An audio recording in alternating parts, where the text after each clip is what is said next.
Alors oui, qui suis-je en Christ? Qui suis-je en Christ? C'est la question qui nous préoccupe en ce moment. C'est la série qu'on a commencé la semaine dernière. Qui es-tu en Christ? Qui peux-tu dire que tu es en Christ? Et la semaine dernière, on avait interrogé nos origines. Pour ceux qui étaient là, on s'était intéressé au premier chapitre de la Genèse. Et le titre du message, c'était « Découvre tes origines ». Et juste pour rappel, pour qu'on se remette dans le bain, ce qu'on avait dit, on avait dit que nous sommes créés, voulus et désirés par Dieu, notre Créateur, depuis la nuit des temps. Que nous sommes des créatures merveilleuses créées à l'image de Dieu. Que nous avons tous une valeur inestimable parce qu'elle a coûté la vie de Jésus. Et nous avions dit aussi qu'on avait été créés comme un être relationnel qui a sens, qui doit avoir des relations avec les autres, qui ne peut pas être seul. Et j'avais dit aussi que là où Descartes avait dit « je pense donc je suis », nous on peut dire que le Dieu qui s'appelle « je suis m'a créé, donc je suis ». Je suis m'a créé, donc je suis. Et si tu veux connaître qui tu es vraiment appelé à être en relation avec ton Créateur. Parce qu'il n'y a que ton Créateur qui te connaît le mieux. Et effectivement, comme l'a dit Magloire, j'avais demandé 2 exercices. Je suis curieuse de savoir si vous avez fait les 2 exercices. Est-ce que déjà vous vous souvenez des 2 exercices qu'il fallait faire? Pour ceux qui étaient là la semaine dernière? Ouais. Le premier exercice, c'était sans regarder WhatsApp. Ouais, c'est ça. Donc effectivement, je le redis, le premier exercice, c'était tu prends Jean 3,16 et tu mets ton prénom à la place. Et tu médites. Tu médites. Ça, c'était le deuxième exercice. Mais tu médites chaque mot. Méditer la parole, c'est ça. C'est peser chaque mot, comprendre chaque mot, analyser. Qu'est-ce que ça signifie pour moi quand je me le dis à moi? Car Dieu m'a tant aimé, moi. Ça veut dire quoi? Car Dieu m'a tant aimé, moi, le Dieu. Quel Dieu m'a tant aimé, moi, qu'il a donné son Fils Jésus-Christ. Un père qui donne son Fils pour moi, ça fait quoi? Pour que je ne meure pas. Ça veut dire quoi? J'étais destiné à mourir. Et on réfléchit comme ça, on médite. Pourquoi? Pour que j'aie la vie éternelle. C'est quoi la vie éternelle? Ça veut dire quoi? Ça représente quoi? C'est ça, méditer. Et donc, j'aimerais bien, pour ceux qui l'ont fait, j'aimerais bien s'il y a, on va dire, 2 personnes max, mais rapides, si quelqu'un pouvait nous partager en méditant quelque chose, juste une chose, qu'il a vraiment impacté, découvert sur lui-même ou même sur Dieu. Est-ce qu'il y aurait 1-2 personnes max qui aimeraient partager quelque chose? Oui, non, peut-être. Non, mais dire, au moins ne serait-ce qu'une chose où tu te dis ah ouais, ça j'avais pas saisi ça. Vraiment, ça m'a impacté. Sinon, moi, je peux vous le dire, j'ai fait l'exercice. Mais j'aimerais bien que ce soit vous. Ok, c'est pas grave. Mais pensez-y, voyez l'idée quand on médite? Ouais, t'as une chose, ok, super.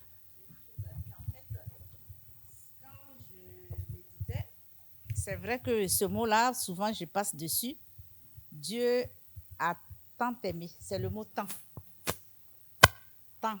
Donc, je me suis posé des questions sur ce mot tant. En fait, c'est l'intensité de l'amour de Dieu que moi j'ai ressenti. Et c'est ce que je voulais partager. Ouais, super. C'est vrai que quand j'ai préparé ce message la semaine dernière, le mot tant, je vais te donner la parole, le mot tant, effectivement, m'avait aussi interpellé. C'est pas juste Dieu t'a aimé, c'est il t'a tant aimé. Tant aimé. Ça mesure quoi le fait de tant aimer? Je vais donner la parole juste à Noélie. Juste une idée qui t'a parlé, juste une. Donc, quand nous lisions avant Jean 3, verset 16, et on dit que Dieu a tant aimé, il a donné son Fils unique. Je dis, mais comment une maman peut donner son enfant? Mais je ne peux pas donner mon fils pour... bon, c'est dur, mais Dieu l'a fait. L'amour de Dieu, c'est tellement profond. Il a donné son Fils pour nous, afin que quiconque croit en lui ne périsse pas et qu'il a la vie éternelle. La vie éternelle, c'est quoi? La vie éternelle. Bon, j'ai compris que la vie éternelle, c'est la vie après la mort. Donc, après la mort, il y a encore une vie. Il faut que nous sachions qu'il y a encore une vie, vraiment. Super, merci beaucoup. Pour moi, ça a été vraiment une redécouverte de ce verset qu'on a l'habitude de confesser. Et dans un premier temps, comment est-ce qu'on a pu avoir ce verset-là? Parce qu'il y a un homme qui a cherché Dieu, Nicodème. Quand tu cherches Dieu, sinon on n'aurait jamais eu la révélation de ça. Et moi, ce que j'ai fait, c'est que j'ai pris chaque phrase par jour. Car Dieu m'a tellement aimé. Le tellement. Le deuxième jour, qu'il a donné son Fils unique. L'action, l'amour de Dieu qui se concrétise. Si Dieu peut donner son Fils unique, qu'est-ce qu'il peut me refuser? La guérison, l'argent, le mariage, tout ça, les biens de ce monde-là sont déjà miens. S'il a été jusqu'à donner, et ainsi de suite, ça a été vraiment une belle découverte. Pourrais continuer, mais je n'ai pas suffisamment de temps. Merci pour une prochaine prédication. Super, merci beaucoup. Vous voyez, c'est ça, méditer. Quand on dit méditer la parole de Dieu, c'est ça. C'est ça qu'on est appelé à faire. À prendre le temps sur chaque mot, chaque pensée, chaque idée. Ok, le deuxième exercice, c'était, tu vas voir quelqu'un avec qui tu es à l'aise, tu es en confiance, tu vas le voir droit dans les yeux à un moment donné et tu lui dis, je suis une créature merveilleuse. Et l'objectif, c'était de se dire en soi comment moi je me ressens quand je le dis. Et j'aimerais bien aussi, alors j'ai pas eu de papier, si vous voulez me donner des papiers, il n'y a pas de problème, mais s'il y a une ou deux personnes pareil qui se sentent à l'aise pour dire vraiment comment il l'a vécu. Ouais. Amen. J'ai senti une confiance totale, une assurance totale, n'est-ce pas? Et quand j'ai lu ça, donc c'est ce que je voulais partager avec vous, n'est-ce pas? Merci. Super. Tu voulais? Non, pardon, j'ai cru. D'autres personnes? Ouais. Moi, pareillement, je suis allé voir mon frère. Je l'ai regardé dans les yeux. Yeux dans yeux, ouais. Je l'ai regardé dans les yeux. Je lui ai dit, je suis une merveilleuse créature. Et ce qui s'est passé dans mon cœur, en fait, j'étais juste en joie parce qu'on est vraiment des merveilleuses créatures. Ce ne sont pas les dictats de la mode qui font qu'on est belle, qu'on est beau, mais c'est l'Esprit de Dieu qui est en nous, qui nous rend beaux, jolis même. Oui, au nom de Jésus. Merci. Quelqu'un d'autre? Ouais.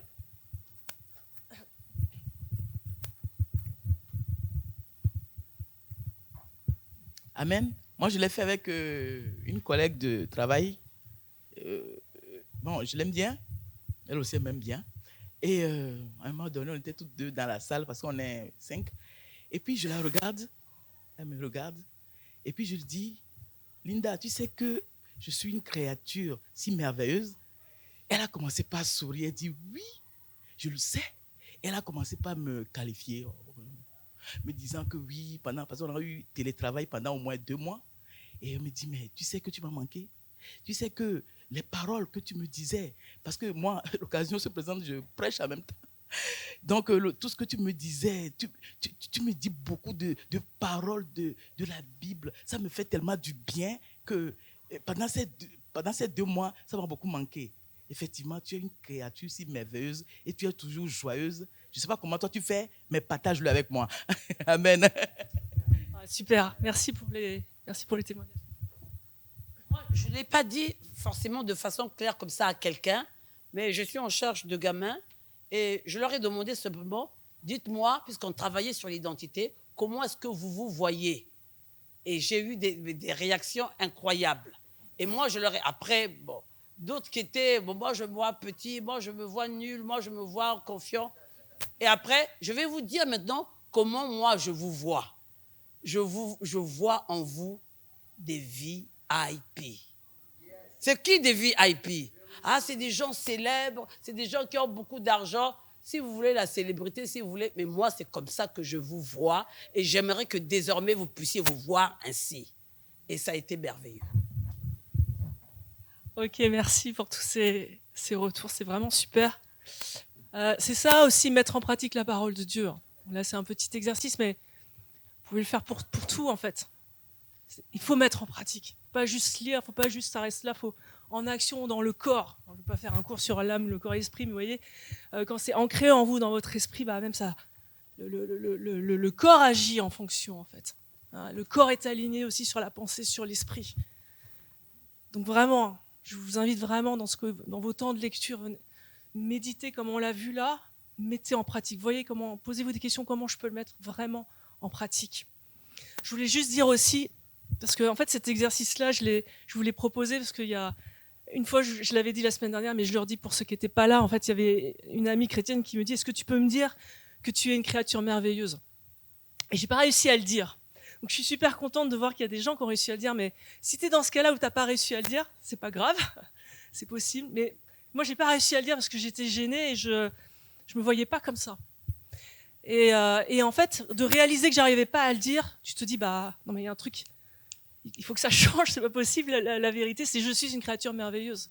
Et du coup de méditer, de demander à Dieu, méditer sa parole, bah il transforme la pensée, il transforme le regard qu'on porte sur soi. Et j'étais contente parce que, bon, je le savais, mais là, j'ai refait l'exercice. Je l'ai refait. Bon, je l'ai refait avec Nicolas. Et voilà, et cette assurance, cette conviction, cette joie, ça a été dit de dire, mais oui, je suis une créature merveilleuse. Voilà, et c'est ça, c'est ce cheminement-là qu'on est appelé à faire avec la parole de Dieu. Il y a peut-être des fois des versets sur lesquels on se dit, oh, là, je vois pas, ou j'y arrive pas. Mais le cheminement, c'est ça, c'est de méditer toujours, de prier jusqu'à ce que tu vives vraiment ce qui est écrit dans la parole de Dieu. Tu es appelé à vivre ce qui est écrit dans la parole de Dieu. C'est ça qu'il faut viser. Alors on va continuer donc dans cette série. Qui es-tu en Christ? Donc la semaine dernière, on avait vu que notre relation, je l'avais vraiment centralisée sur le Créateur et toi la créature. C'était ça le lien. Mais il y a une dimension bien plus importante qui nous relie à Dieu, bien plus profonde. Et on va le lire, c'est dans Jean. Mais à tous ceux qui l'ont reçu, et qui l'ont reçu, on parle de la parole de Dieu, on parle de Jésus. À tous ceux qui ont reçu Jésus, à ceux qui croient au nom de Jésus, elle a donné le pouvoir de devenir enfants de Dieu, lesquels sont nés non du sang, ni de la volonté de la chair, ni de la volonté de l'homme, mais de Dieu. La dimension profonde quand tu crois en Jésus, c'est pas juste Dieu ton créateur, mais Dieu devient ton Père. Dieu devient ton Père. La semaine dernière, je l'avais dit, on est tous des créatures de Dieu. Tous, même ceux qui ne croient pas en Jésus, sont des créatures de Dieu. C'est ce qui relie à Dieu leur créateur. Et ils sont tous d'une valeur inestimable.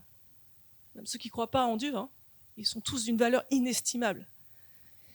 Et à cause du péché, vous le savez, un homme qui naît sur terre, il est automatiquement séparé de Dieu.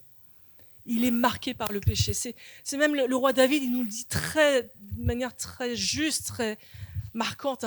Je suis depuis ma naissance, marqué du péché. Depuis quand ma mère j'ai été conçue, le péché est attaché à moi. Mais la bonne nouvelle, c'est que Jésus, en fait, quand tu crois en Jésus, il te fait renaître. Il te fait renaître pour que tu sois plus marqué par le péché et pour que tu sois plus séparé de Dieu. Ton esprit en Jésus, quand tu crois en Jésus, est né de nouveau. Et c'est le miracle de la nouvelle naissance.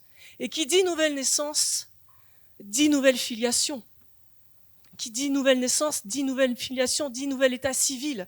Et ta nouvelle identité, elle est d'être enfant de Dieu. Donc quand tu crois en Jésus, quand tu suis en Jésus, non seulement Dieu, c'est pas seulement ton créateur, mais ça devient ton père. T'es plus une créature, c'est pas seulement qu'une créature, mais t'es un enfant de Dieu, t'es un fils et une fille de Dieu. Et c'est l'objet de mon message ce matin. Découvre ta filiation. Découvre ta filiation. Qui es-tu? Il faut que tu découvres ta filiation. Malheureusement, certains d'entre nous, on n'a pas forcément bénéficié d'un père. On n'a pas forcément bénéficié de l'amour d'un père, même de l'amour d'une mère. Peut-être que le père a été absent. Peut-être que le père est parti. Peut-être que le père a même pu être violent, physiquement, même psychologiquement. Mais ça n'a rien à voir avec Dieu le Père. L'ennemi, il abîme l'image du Père. il abîme des fois l'image de nos parents. Comme il abîme, vous savez, le mariage, quand il y a des divorces, il abîme. Quand tu as été marié, que tu as été divorcé, que tu as souffert d'un divorce, ça peut abîmer l'image que tu as du mariage. Mais ce n'est pas le mariage selon le cœur de Dieu. Et tu peux avoir une vision biaisée par tes parents de ce que ça peut être l'amour parental d'une père, d'une mère, mais ce n'est pas l'amour de Dieu, c'est pas ça, c'est biaisé par l'ennemi. La Bible, et on va le voir, elle nous présente un père qui est tellement plein de tendresse. Il a toujours les bras ouverts pour te recevoir, toujours. Son désir, c'est d'avoir ses enfants auprès de lui. Il y a une image qui nous dit que c'est comme une poule qui veut rassembler ses poussins sous ses ailes. C'est vraiment très tendre. C'est un amour paternel qui dépasse même ce qu'on peut imaginer. Imagine en fait la relation parfaite que tu aurais voulu avoir avec ton père. Imagine-la. La relation que tu as avec ton Dieu le Père, elle est encore au-delà de cela. Bien au-delà de cela. Elle est même inimaginable. Vous savez, quand j'étais jeune chrétienne, je me souviens, j'avais médité sur un passage, vous savez, le passage d'Abraham, où Dieu lui dit « Circoncis-toi, ce sera une marque de mon alliance avec toi. » Et je méditais là-dessus. Et en moi monte une tristesse. Et je dis à Dieu, mais c'est pas juste. J'ai pas de marque en moi physique qui montre que je t'appartiens, que je suis à toi. J'ai pas ça. Et il y avait vraiment une tristesse en moi. Je me dis, mais Seigneur, c'est pas juste. J'aimerais avoir un truc qui claque. Je me dis, je suis vraiment à toi. Et là, la pensée qui vient, c'est, il y a le sceau de Dieu sur toi. Tu m'appartiens. Tu es ma fille. Et c'était tellement fort, le tu es ma fille. Mon sceau est sur toi. Tu m'appartiens. Tu es ma fille. C'est la première révélation que j'ai eue de Dieu le Père, comme ça. La première fois où je vois Dieu le Père comme ça. Et je voudrais vraiment t'inviter à prendre le temps, réfléchis. On a parlé de méditer, donc Dieu. Dieu, c'est le Dieu trinitaire. C'est le Dieu le Père, Dieu le Fils, Dieu le Saint-Esprit. Prends le temps de réfléchir comment tu vois le Dieu le Père pour toi. Comment tu l'imagines pour toi? Est-ce que tu vois comme quelqu'un qui te prend dans ses bras, qui t'accueille, qui te met contre sa poitrine, te serre fort dans les bras? Est-ce que tu le vois comme ça? Ou est-ce que tu le vois comme quelqu'un d'inaccessible, quelqu'un de dur, quelqu'un qui peut être sévère, quelqu'un qui juge? Comment tu le vois? Comment tu vois le Père? C'est ça aussi, méditer. Dieu le Père, c'est qui pour toi, Dieu le Père? Et vraiment, si tu vois un Dieu le Père qui est inaccessible, dur, sévère, je veux vraiment t'inviter à prier pour que Dieu se révèle à toi comme Dieu le Père et ce Père bon, ce Père aimant. Et je t'invite à vraiment lire la Bible sur tous les passages qui parlent du Père. Vous savez, aujourd'hui, franchement, on est privilégiés. Tu vas sur Internet, tu vas lire la Bible online. Tu fais une recherche sur un mot, tu mets Père sur la recherche. Il va te sortir tous les versets qui parlent du Père. C'est facile aujourd'hui. Et c'est ça aussi, méditer la parole de Dieu. Quand tu as un sujet où tu n'es pas à l'aise, tu ne comprends pas, va chercher. Et médite sur tous ces passages qui parlent de Dieu comme un Père. Donc, qui es-tu en Christ? Tu es plus qu'une créature. Tu es son enfant, son fils, sa fille. Et Dieu devient ton Père. Et c'est un Père parfait. Au-delà de ce que tu peux imaginer, au-delà de ton expérience personnelle avec ton père ou ta mère. Un père, on est d'accord, normalement, ça aime ses enfants. Dans la plupart des cas, quand un enfant naît, dans la plupart des cas, il y a un amour qui vient comme ça, des parents qu'on ne comprend pas. Cet amour inconditionnel. Et je sais, et je fais une parenthèse, je sais qu'il y a des cas où ce n'est pas le cas, et ça peut s'expliquer, mais dans la majorité des cas, ça se passe comme ça. J'ai une question. Qu'est-ce qui se passe lorsqu'un parent préfère un de ses enfants dans la fratrie? Qu'est-ce qui se passe? Ouais, la jalousie. C'est destructeur. C'est destructeur. Quand des parents préfèrent un enfant plus qu'un autre, c'est destructeur. Et on a des exemples dans la Bible. Vous le savez, Joseph, Jacob et Ésaü. Hein. Jacob, c'était Isaac préférait Ésaü à Jacob, et Rebecca, au contraire, préférait Jacob à Ésaü, et ça a fait la guerre entre les frères. Et Jacob préférait Joseph, et ça a fait la guerre entre les frères. Et c'est une réalité, ça, on la voit encore aujourd'hui. Moi, j'ai quelqu'un que je connais de manière assez intime, et cette personne-là, en fait, a toujours été la moins préférée de la fratrie. Et c'est destructeur. Ça fait mal, ça fait vraiment mal, parce que 40 ans après, ça reste destructeur. Une mauvaise estime de soi, ne pas comprendre, des relations brisées, des impacts sur la famille, parce que ça se répercute. C'est terrible, c'est destructeur. Est-ce que Dieu le Père a des préférences parmi ses enfants? Il n'y a pas de préférence parmi ses enfants. Il n'y a pas de préférence, sinon ça voudrait dire qu'il faudrait que tu fasses quelque chose pour être plus aimé, ou qu'il faudrait que tu sois quelque chose pour être plus aimé. Alors que Dieu t'aime juste parce que tu es son enfant. Donc il n'y a rien à faire de plus, il n'y a rien à être de plus. Tu es son enfant. Donc il t'aime tel que tu es parce que tu es son enfant. Et c'est ça qui est extraordinaire dans l'amour de Dieu, et on l'a vu en méditant Jean 3,16. Car Dieu a tant aimé le monde qu'il a donné son Fils Jésus-Christ, afin que quiconque croit en lui ait la vie éternelle. Et Noélie, elle l'a dit, quand elle a médité, elle a dit, mais comment je pourrais moi donner mon enfant pour quelqu'un?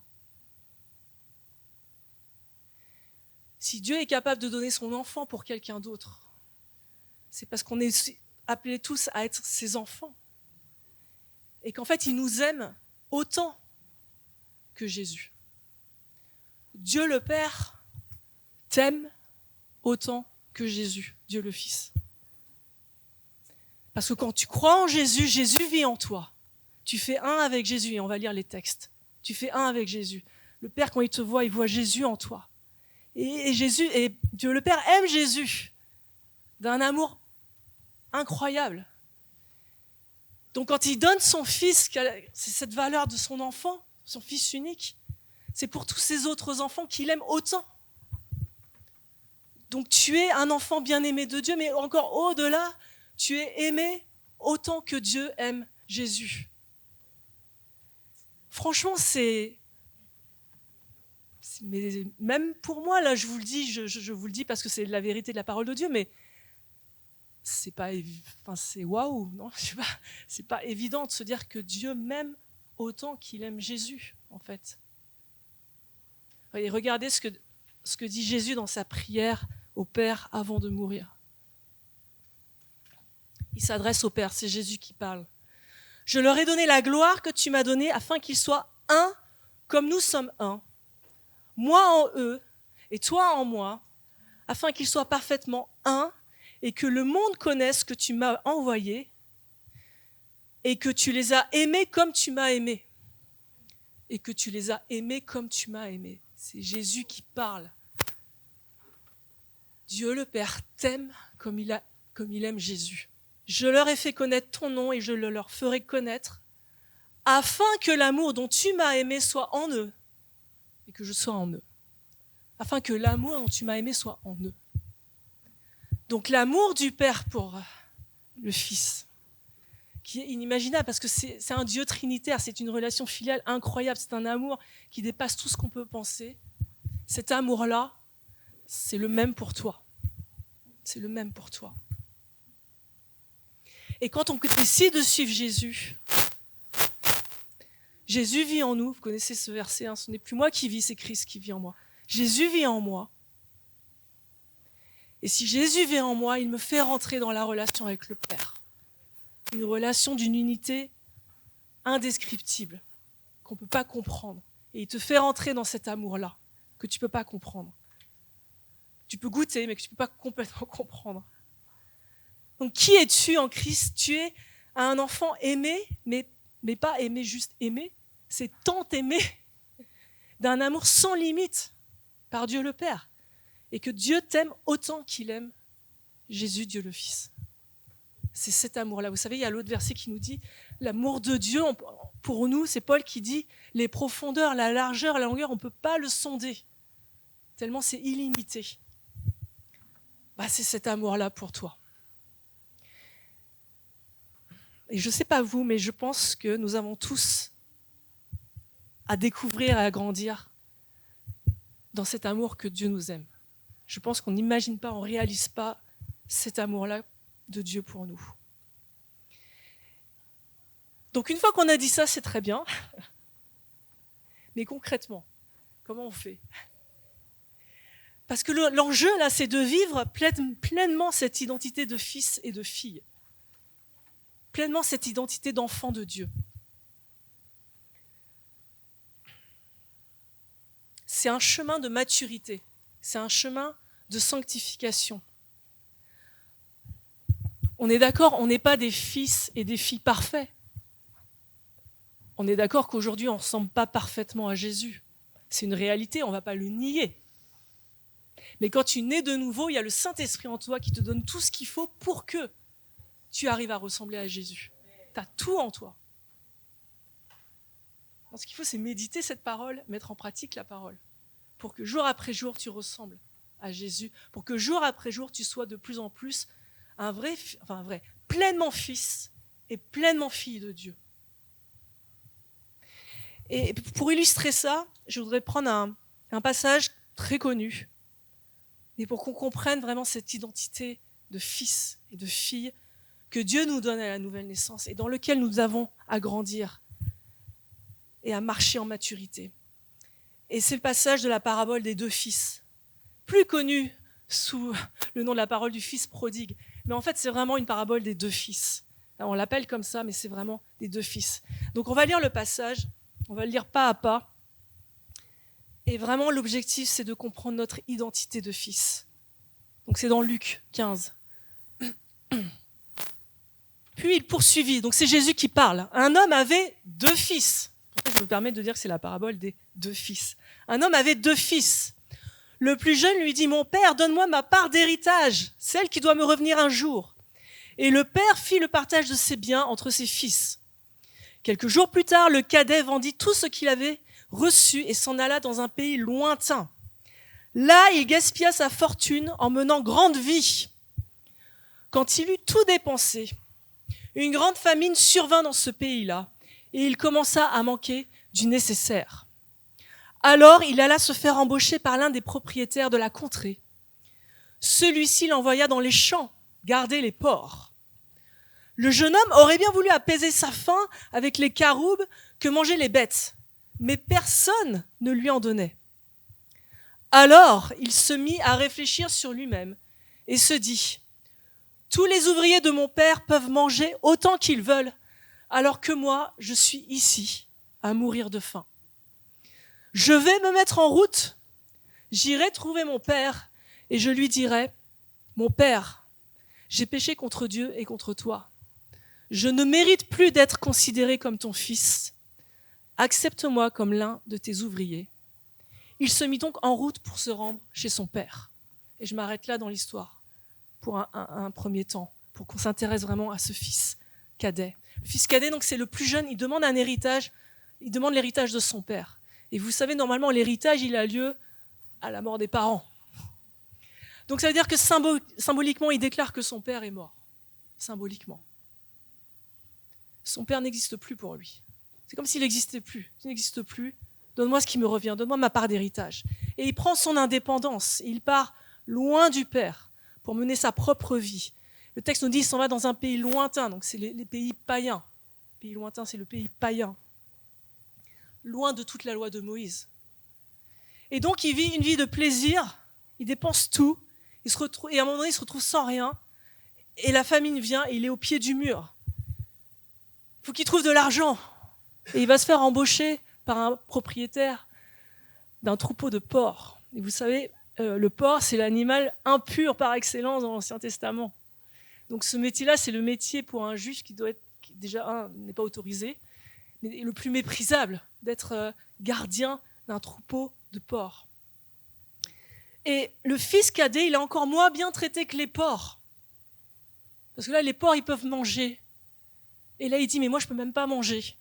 Donc, il est moins bien traité que les porcs. Et donc, il prend le temps de réfléchir. Il s'arrête, il réfléchit. Il se souvient de la vie de chez son père. Et qu'est-ce qu'il se dit? Il dit, mais les ouvriers là-bas, ils mangent en abondance. Ils mangent en abondance. Tous les ouvriers de mon père peuvent manger autant qu'ils veulent, alors que moi, je suis ici à mourir de faim. Et on voit ici que son père, c'est un bon patron, parce qu'il nourrit ses ouvriers en abondance. Contrairement au propriétaire, au patron qu'il a trouvé là. Il ne peut pas même manger, il n'est pas rassasié. Et donc, il décide de revenir chez son père. Et il sait qu'il l'a déshonoré. C'est comme s'il l'avait déclaré mort, il le sait. Parce qu'il a demandé cette part d'héritage. Et il reconnaît. Il y a la repentance qui vient. Il reconnaît qu'il a péché contre Dieu et contre son père. Qu'est-ce que ça va engendrer, ça? Dans sa pensée, il se dit, je ne peux plus être fils. Je ne peux plus être fils. Je peux devenir couvrier de mon père. Et il y va avec cette pensée-là dans son cœur. Je vais revoir mon père, je vais lui dire, je ne mérite plus d'être ton fils. Prends-moi comme un ouvrier. Et vous savez, en tant que chrétien, parfois, on se comporte comme des fils cadets. Parfois, on a envie de prendre notre autonomie dans certains domaines de notre vie. Le fils cadet, il était dans la maison du père. Donc tu peux être dans la maison du père et à un moment donné, tu peux partir, tu peux t'éloigner, tu peux avoir ce fils cadet en toi. Tu peux connaître ce que dit la parole de Dieu, mais tu ne veux pas l'appliquer. Peut-être tu ne peux pas aussi. Mais en tout cas, la parole de Dieu, elle ne te parle plus. Tu as envie de faire ce que tu veux. C'est comme si tu déclarais que Dieu était mort dans ce domaine-là de ta vie. C'est comme si tu disais là, non, il n'y a pas Dieu. Et quand il n'y a pas Dieu, tu t'éloignes de Dieu. Et tu t'éloignes de la source de vie. Et puis tu t'éloignes de cette source de vie, tu chemines vers la mort, en fait. Tu t'éloignes de la source de vie, tu chemines vers la mort. C'est ça ce que fait le péché en nous. Une fois, j'ai rencontré quelqu'un qui était vraiment engagé dans le ministère, dans l'église, dans la louange. Quelqu'un de très engagé, quelqu'un qui connaissait Dieu depuis des dizaines d'années et des dizaines d'années. Et un jour, cette personne, elle vient vers moi, elle me partage sa situation de vie et elle me dit, je sais ce que Dieu veut que je fasse dans cette situation, mais je ne veux pas le faire. Je veux faire, moi, ce que j'ai envie, parce que là, j'ai envie de me faire plaisir. Et c'était douloureux à entendre. C'est douloureux à entendre quand on entend ça, parce qu'on voit que la parole de Dieu, elle a plus accès au cœur de la personne. Il n'y a plus d'accès. Et là, dans cette situation-là, bien qu'elle était chrétienne, cette personne, mais dans cette situation-là, il n'y avait plus Dieu. Dieu n'existait plus. Et elle a fait son chemin. Je ne sais pas ce qui s'est passé pour cette personne-là, mais elle a fait son chemin. Mais là, vous voyez, c'était un fils cadet. C'est le fils cadet qui dit là, non, ça, non, je ne veux pas. Je veux pas, je veux pas, je veux pas, je veux pas. Et il y a plein d'exemples comme ça. Par exemple, vous savez, pardonner, c'est pas facile, on est d'accord? Je sais que pardonner, c'est pas facile. Et des fois, quand tu es en fils cadet, c'est non, là, je veux pas pardonner. Hors de question. Non, jamais, je veux pas pardonner. Et tu t'éloignes de la vie. Il y a des choses qui sont en toi coupées, qui vont mourir, des choses qui vont te faire mal. Nous avons des fils cadets parfois en nous. Quand tu pars loin de ton père, tu pars loin de la source de vie. Et tu vas vers la mort, tu chemines vers la mort. Quand tu pars loin de ton père, tu perds cette identité de fils. Elle est perdue, là, cette identité de fils. Tu ne raisonnes plus comme ça. Tu n'es plus un fils puisque tu es indépendant, tu n'as plus de père. Et je ne raisonne plus comme un fils. Je raisonne comme quelqu'un autonome, mais je ne suis plus fils ni fille. Tu n'as rien à me dire, Seigneur. Tu n'es plus mon père dans ce domaine-là. Je fais comme je veux, comme je l'entends. Et c'est comme ça. Et tu vas perdre cette identité. Là, le fils cadet, il a perdu cette identité de fils. C'était limite plus une identité même d'un animal et encore pire parce que c'était un porc, donc c'était un animal impur. Quand tu t'éloignes du Père, tu perds ton identité. Si tu veux savoir qui tu es, il faut vraiment rester dans le cœur du Père. Vous savez, quand je parle de péché, je voulais juste faire une parenthèse là-dessus. Quand je parle de péché, il y a les péchés qui sont visibles. D'accord ? Tuer quelqu'un. Les excès de gourmandise. mentir, tromper. Il y a des péchés qui sont visibles. Mais en fait, ce n'est pas ça le plus important. Le péché qui est le plus important, c'est celui qui est invisible. C'est celui qui est dans ton cœur. Et c'est ce péché invisible qui va rendre des péchés visibles. Le péché invisible, c'est dès lors que tu n'es plus en connexion avec Dieu. Dès lors que tu perds la communion. Dès lors que tu perds la relation. Souvenez-vous, Adam et Ève, j'en ai parlé la dernière fois. Adam et Ève, on dit le péché, ils ont mangé le fruit défendu. Ça, c'est visible. Okay ? Mais ce n'était pas ça le péché, en fait. Le péché invisible, c'est qu'ils n'ont plus fait confiance à la parole de Dieu. Ils n'ont plus cru Dieu. Ils ne lui ont plus fait confiance. Et là, la relation, elle est brisée. Et quand la relation est brisée, ensuite, il se passe des actions. Et c'est pour ça que j'insiste toujours à ne pas juger, parce qu'on juge les péchés visibles. Sauf que tu ne vois pas le péché invisible, qui est le fait d'être séparé de Dieu, d'être coupé de Dieu pour une raison ou pour une autre, je ne sais pas. Mais c'est ça qu'il faut regarder. C'est qu'à un moment donné, quand tu es coupé de Dieu, quand il y a une part en toi qui est coupée de Dieu, qui n'est plus en relation avec Dieu, bah forcément, tu es livré à toi-même. Et la Bible nous dit que l'homme livré à soi-même pêche. Et ça devient visible. Je referme la parenthèse.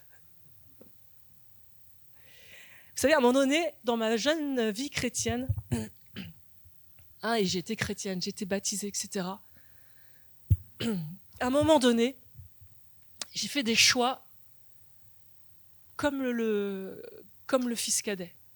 Je me suis vraiment éloignée de Dieu.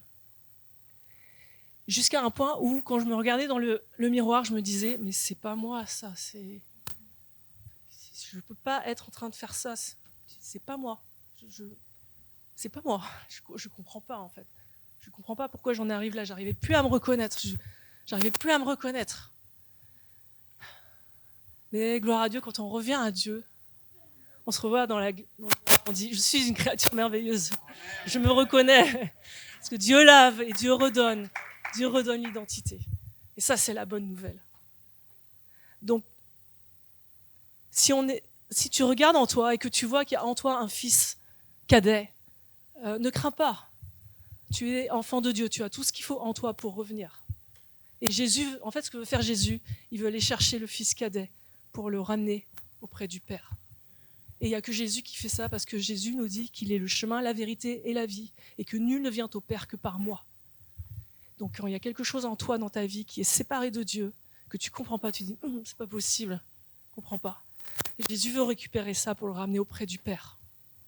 Et ça, mes amis, ce que je vous décris, c'est la sanctification, c'est le chemin de la sanctification, c'est le chemin de la maturité. Et il n'y a pas à juger ça. On n'a pas à juger, nous, en tant que frères et sœurs.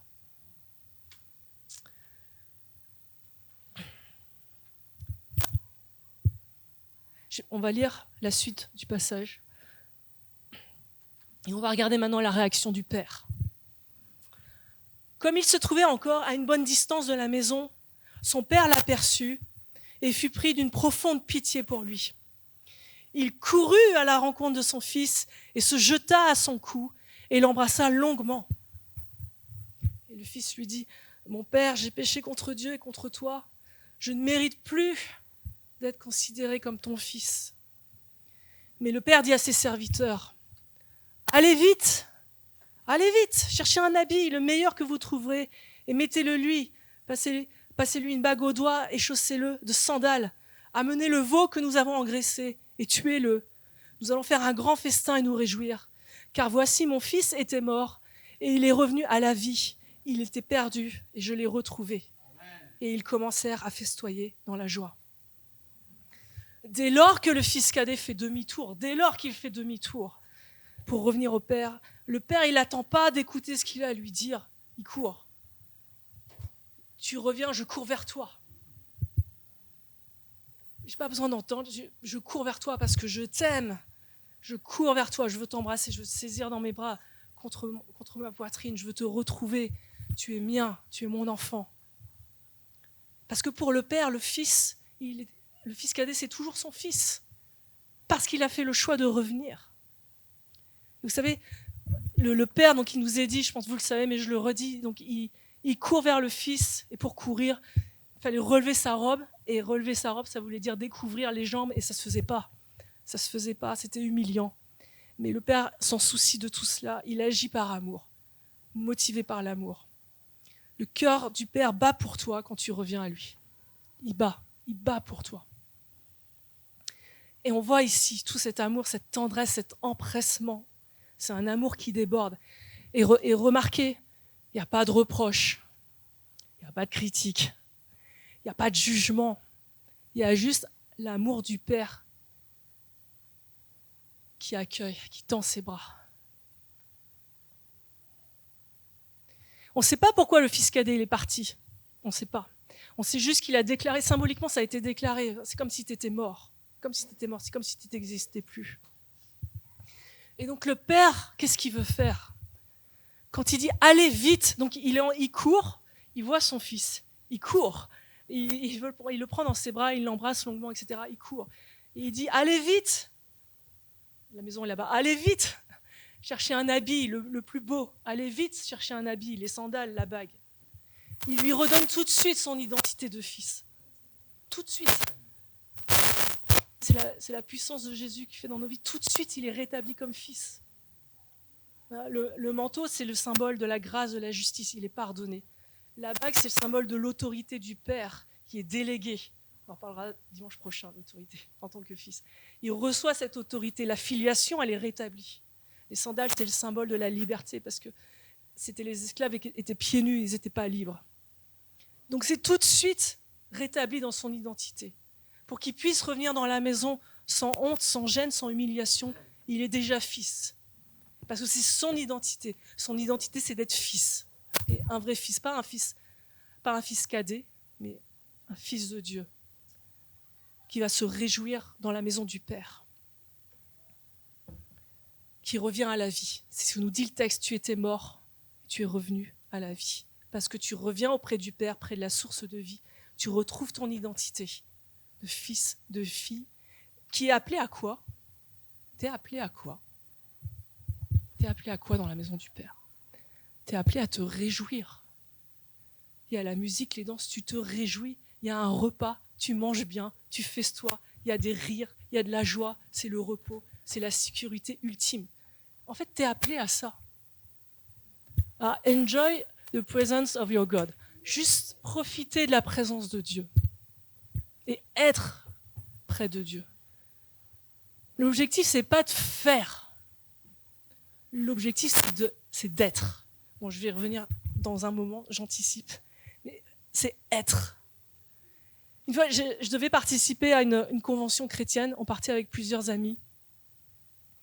Et pour une fois, je ne servais pas. Je prêchais pas. Pas à la louange, je prêchais pas. Et honnêtement, sur le moment, ça m'a fait bizarre. Je me suis dit, ok, bon, d'accord. Mes amis participent au service et bon, pas moi. Je dis, ok. Et je prie.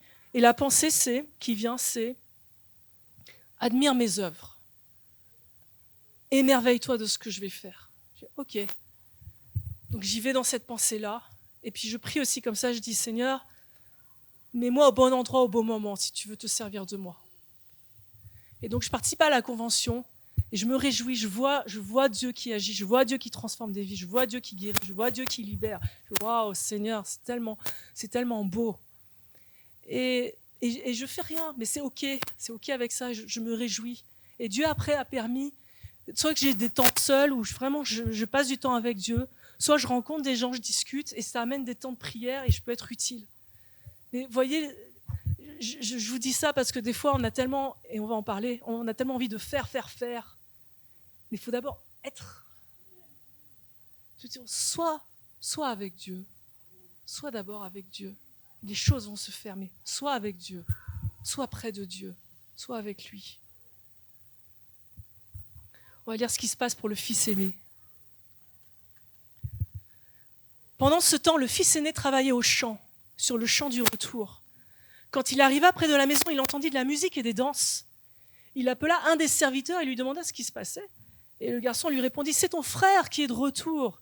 Ton père a tué le veau gras en son honneur parce qu'il a retrouvé sain et sauf. » Alors le fils aîné se mit en colère. et refusa de franchir le seuil de la maison.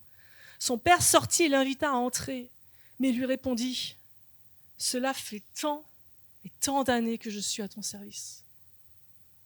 Jamais, jamais je n'ai désobéi à tes ordres.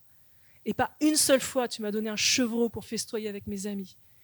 Mais quand celui-là revient, ton fils, qui a mangé ta fortune avec des prostituées pour lui, tu tues le veau gras. »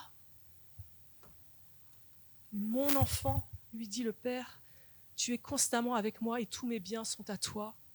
Mais il fallait bien faire une fête et nous réjouir puisque ton frère que voici était mort et qu'il est revenu à la vie puisqu'il était perdu et voici qu'il est retrouvé. » Donc on a un fils aîné qui travaille, il revient des travaux dans les champs et il entend cette fête pour son frère.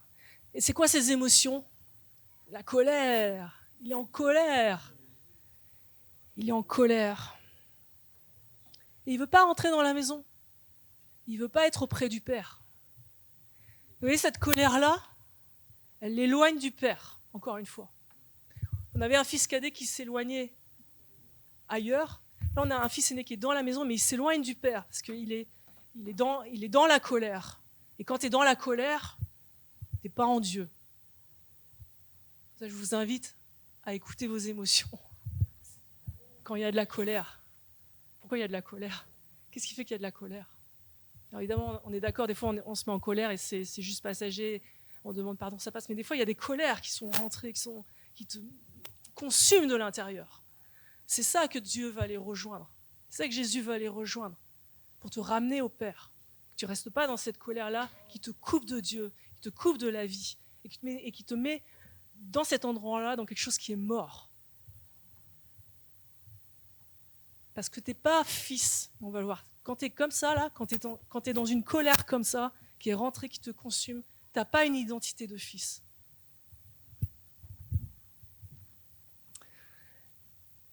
Donc ce fils aîné, il est en colère. Et le père vient le chercher.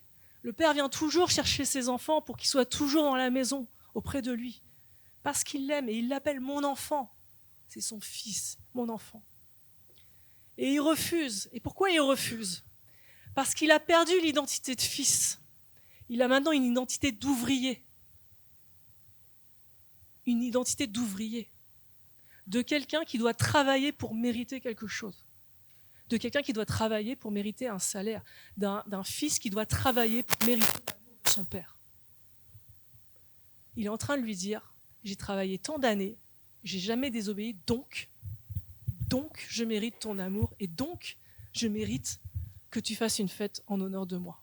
Il a une logique de mérite, il a une identité d'ouvrier, il n'a pas l'identité de fils. Parce que le fils, les enfants, surtout quand ils sont très jeunes en bas âge, ils viennent dans la maison et ils ouvrent le frigo et ils savent que tout ce qui est dans la maison est pour eux en fait. Ils se servent, ils sont dans la maison, tout ce qui est aux parents est à eux. Même les habits qu'on prête à nos enfants. Peut-être que vous avez déjà vécu ça. Les enfants qui vous demandent vos habits. C'est cette liberté qu'il y a. Et il n'y a pas à dire « Maman, j'ai fait ceci, j'ai fait cela, tu me dois ceci, tu me dois cela. » Ça ne marche pas comme ça, là. Ça ne marche pas comme ça. Ce n'est pas une identité de fils. C'est une identité à la méritocratie. À la méritocratie, une identité d'ouvrier. Et il dit, j'ai toujours obéi, et on sent une obéissance qui n'est pas dans la joie, qui n'est pas dans la liberté, c'est juste, j'étais obligé d'obéir, et j'ai obéi. Mais ce n'est pas ça ce que Dieu veut. Dieu veut qu'on lui obéisse avec joie, avec amour, avec liberté, comme un enfant. Par exemple, les enfants, quand ils étaient plus jeunes, on apprend, mais je pense que vous l'avez tous fait, les parents, on apprend aux enfants à ne pas mentir. C'est le premier truc, je pense, qu'on fait. On n'aime pas quand les enfants mentent. On n'aime pas ça. Et on leur apprend. On dit non, il ne faut pas mentir, c'est pas bien, etc., etc. Mais on est d'accord qu'en tant que parents, ce qu'on aimerait, déjà, c'est qu'on n'ait plus besoin de le dire. Donc, ils ont compris. Mais que juste, ils savent qu'il ne faut pas le faire parce que ce n'est pas bon pour eux. Et qu'il ne faut pas le faire parce que, quelque part, les parents leur ont demandé et qu'ils ont envie d'obéir par amour avec leurs parents parce qu'ils savent qu'ils peuvent faire confiance à leurs parents. Et ils savent que ce que disent leurs parents, c'est pour leur bien. Parce que dire à un enfant arrête de mentir, et si l'enfant se dit bon ok, faut pas que je mentisse, pas que je mente parce que de toute façon si je mens je vais avoir je sais pas quoi, une représailles, etc. C'est pas ça l'idée. L'idée c'est qu'il y ait une transformation de cœur pour comprendre pourquoi il faut pas mentir. C'est ça c'est ça qu'on veut dans nos enfants, cette transformation, cette autonomie de comprendre. Et donc il dit ton fils, lui là, c'est pas son frère, hein, c'est plus son frère là, c'est ton fils. Ton fils, il a fait tellement de bêtises et tu lui donnes. Et l'ironie du sort, c'est que l'aîné, il se pense parfait du coup.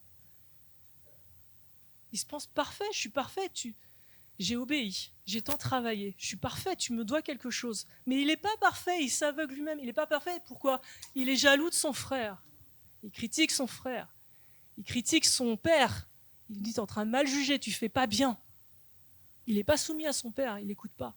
Donc il est imparfait. Donc c'est l'ironie du sort. Tu te crois parfait par tes mérites et tu veux obtenir quelque chose de Dieu, mais tu restes imparfait parce qu'on est tous pécheurs.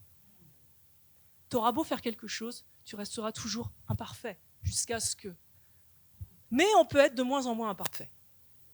Et c'est ça qu'il faut viser.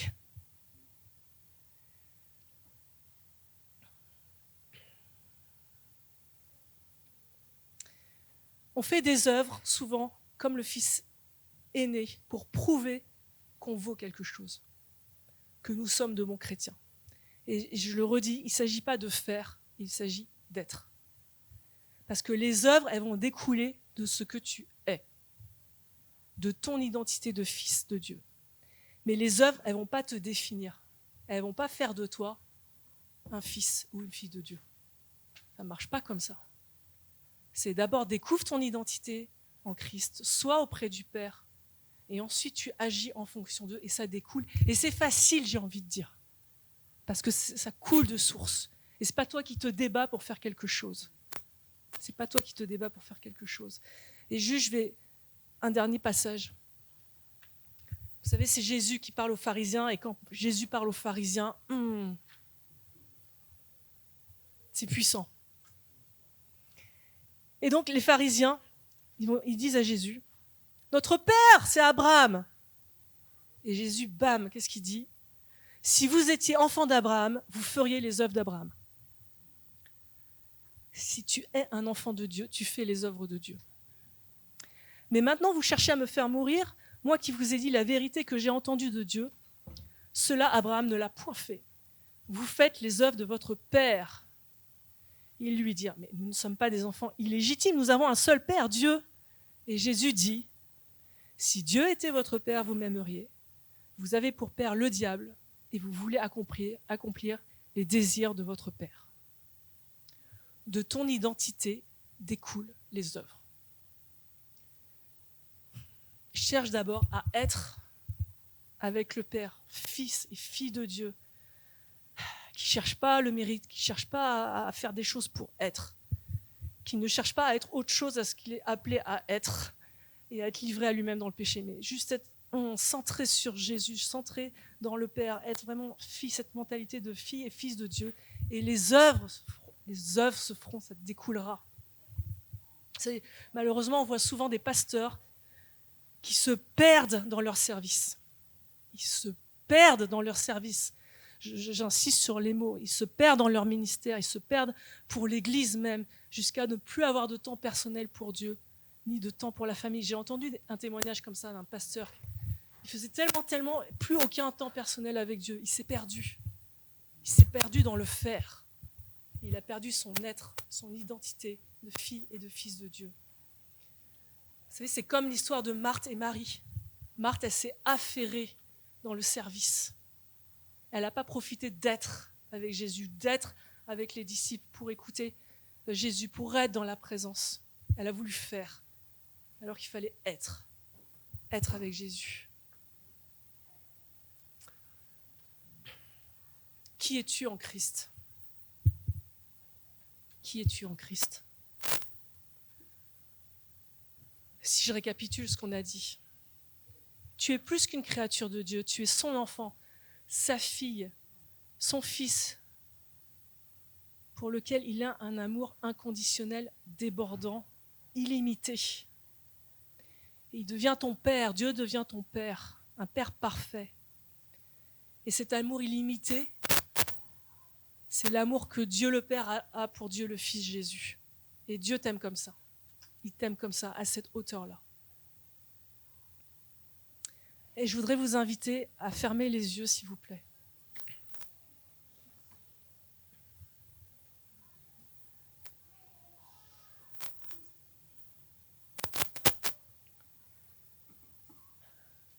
Juste rentrer en vous-même, un peu comme ce que dit Dieu à Abraham, ou comme là le fils cadet a commencé à réfléchir. Juste réfléchis en toi.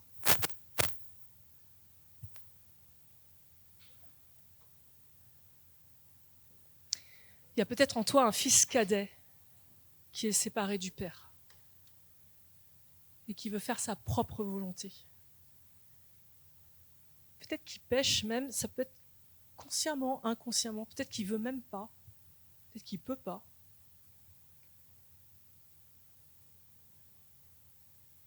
Et t'es pas le seul à avoir vécu ça. Vous savez, même Paul, il a dit « Je ne fais pas le bien que je veux. Et je fais le mal que je ne veux pas. » C'est Paul qui dit ça. « Je ne fais pas le bien que je veux, je fais le mal que je ne veux pas. » Il y a peut-être en toi un fils aîné qui a besoin de faire pour être. Ou qui pense que l'amour de Dieu se mérite.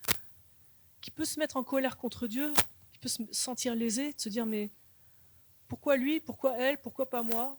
T'as vu comment elle est, t'as vu comment il est, t'as vu comment je suis. Peut-être un fils aîné qui peut être jaloux. Je vais changer de micro. Un fils aîné qui peut être jaloux des autres et qui ne voit même plus l'autre comme son frère. Moi, ce que je veux te dire ce matin, c'est que Jésus veut chercher et récupérer ses fils. Il veut chercher le fils cadet en toi. Il veut chercher le fils aîné en toi pour l'amener au Père, pour vraiment découvrir son identité de fils et de fille de Dieu, pour vraiment découvrir cet amour inconditionnel, pour vraiment découvrir que ta place est auprès du Père, et auprès du Père, tu sauras vraiment qui tu es. Pour te dire aussi qu'il veut t'amener dans un temps de repos, de réjouissance, de fête, d'honneur, simplement parce qu'un jour tu as dit oui à Jésus et que tu es son fils et sa fille.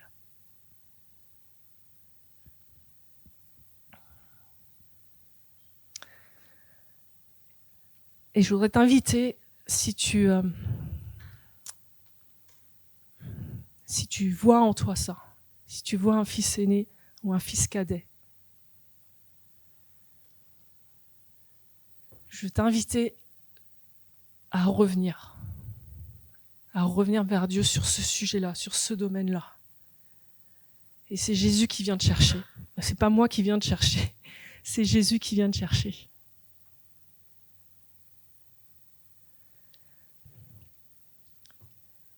Si ça te parle, si vraiment tu vois en toi un fils aîné, un fils cadet, je veux juste te demander, comme symbole, c'est un symbole, devant Dieu, lève ta main pour dire « Je veux revenir.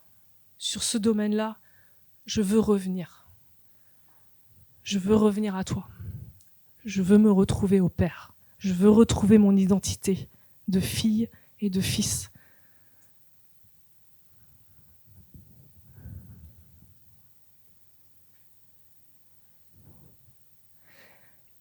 Et il n'y a pas de honte.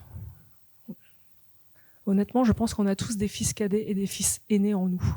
Il n'y a pas de honte à avoir. C'est juste que Jésus veut récupérer ça pour restaurer une identité pleine en tant que fille et fils de Dieu.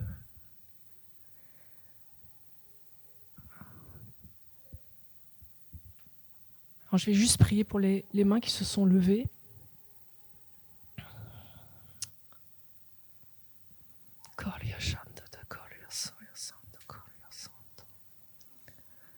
Seigneur, je veux te remercier pour les mains qui se lèvent maintenant devant toi.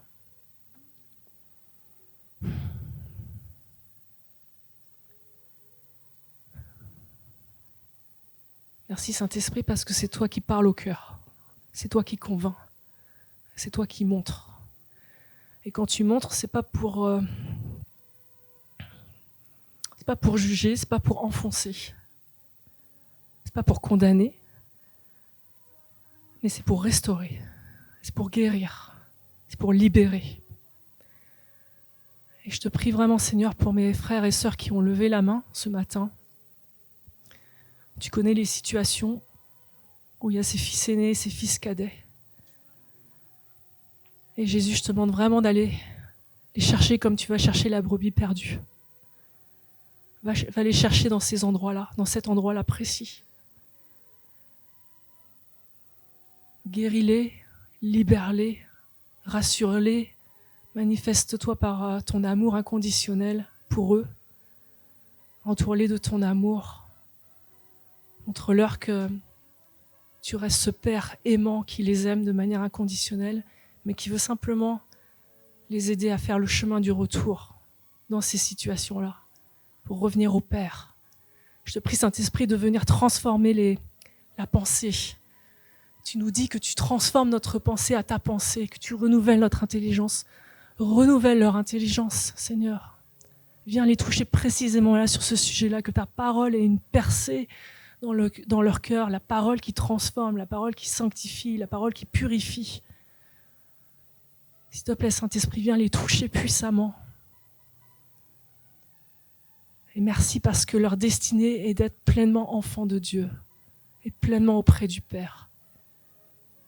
Et je te remercie pour cette démarche qu'ils font ce matin devant toi, que tu vois, que tu agrées, que tu honores, et tu cours vers eux. Dis oui, je viens te retrouver, mon enfant. Je viens te retrouver là où tu es, pour te libérer, pour te guérir, te délivrer, pour te ramener près de moi. Merci Père pour ce Père parfait que tu es, ce Père qui nous aime de cet amour inconditionnel pour chacun d'entre nous et qui veut faire de nous des fils et des filles complètement libres et accomplis, rassurés dans leur identité, dans qui ils sont. Que toute la gloire te revienne, Seigneur. Merci pour ce sacrifice que tu as fait pour nous donner cette identité de fils, que tu es toi, Jésus, le Fils parfait. Merci parce que nous cheminons tous derrière toi pour te ressembler.